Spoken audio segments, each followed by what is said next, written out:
Вот знаешь ли ты человека, который критикует тебя жестче всего на свете? Он не живет у тебя в соседнем доме, не сидит там в кресле начальника. Он живет у тебя прямо в голове. Вот вспомни свой самый обычный день. Ты закрываешь там сложный проект, там решаешь проблему, приносишь деньги. Казалось, да, можно просто выдохнуть. Но как только наступает тишина, внутри тебя включается какой-то холодный голос. Я мог бы сделать это и лучше. Я опять ошибился в этих мелочах. Вот мне просто повезло, вот в следующий раз все поймут, что я ничего не могу. А теперь вспомни день, когда ты оступился, когда ты потерял деньги, там сорвался на своих близких или принял неверное какое-нибудь решение. Что происходит тогда?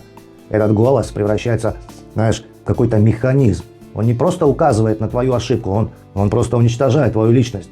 Ты говоришь: ой, я неудачник, я всегда все порчу, из меня там ничего не выйдет.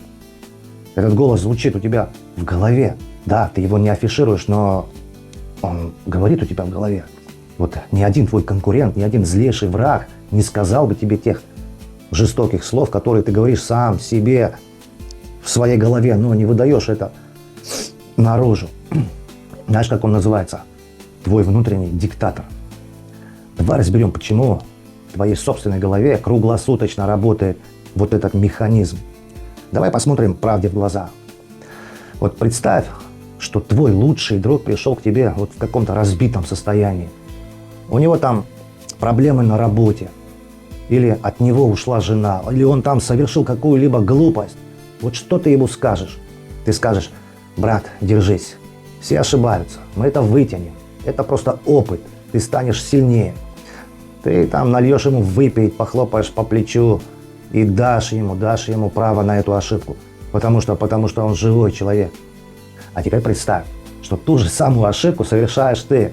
Даешь ли ты себе слова поддержки? Нет, не даешь. Ты просто бьешь себя. Ты ломаешь себя за то, что не смог предвидеть будущего, за то, что ты устал, за то, что оказался не идеальной машиной, а просто человеком из плоти и крови. Почему? Почему вот мы прощаем другим то, за что готовы просто избить себя?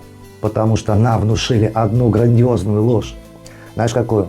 Нам внушили, что если мы перестанем себя хлестать, мы расслабимся, станем слабыми или же там пойдем ко дну.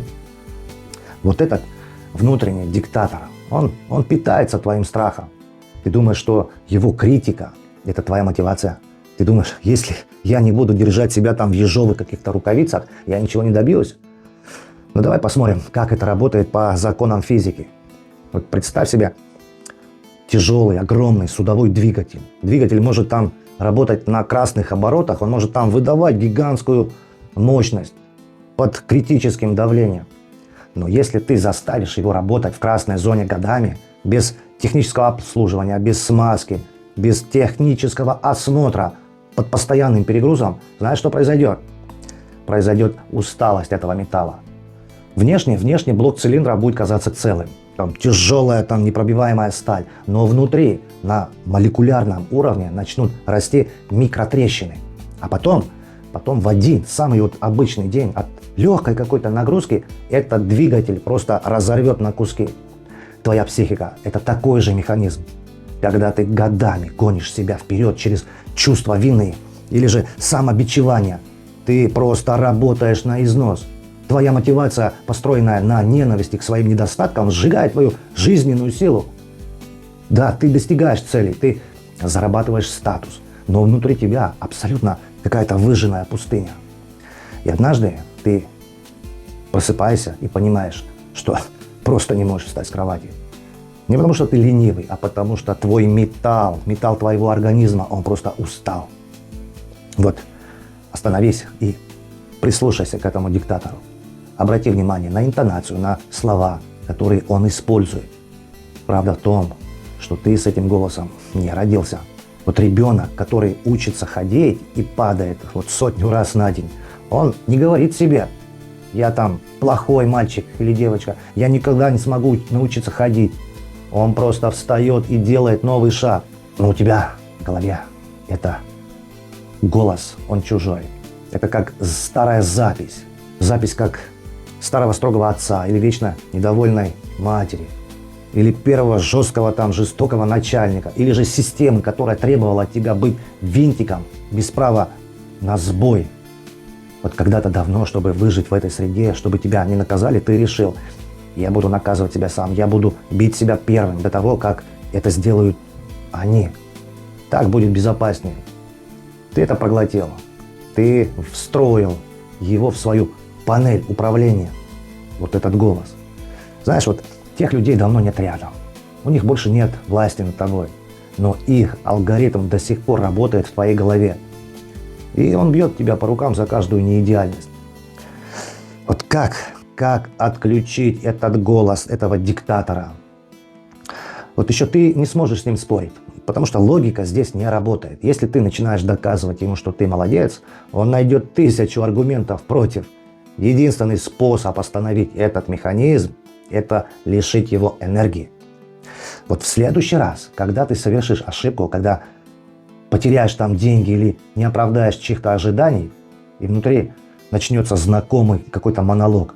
Как же я там, дурак, мог это допустить? Просто остановись, сделай физический вдох и скажи себе одну фразу, жестко, как командир.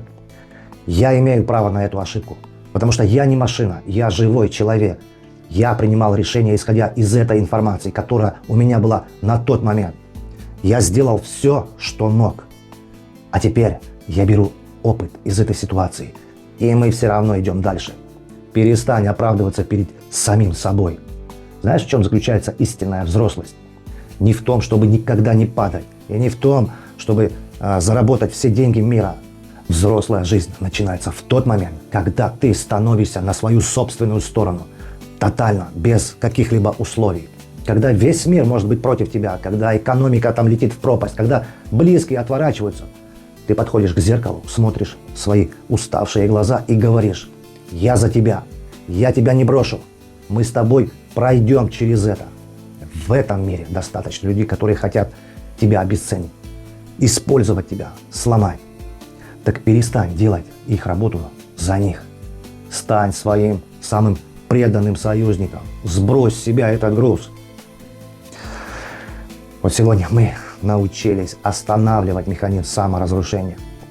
Знаешь, как только мы отпускаем внутреннее напряжение, мы часто сталкиваемся с другой проблемой.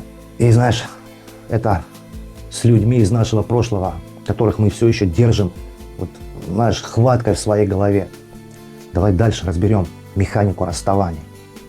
Мы говорим о том, почему мы цепляемся за тех, кто давно ушел, и как разорвать эти невидимые канаты, которые тянут нас назад.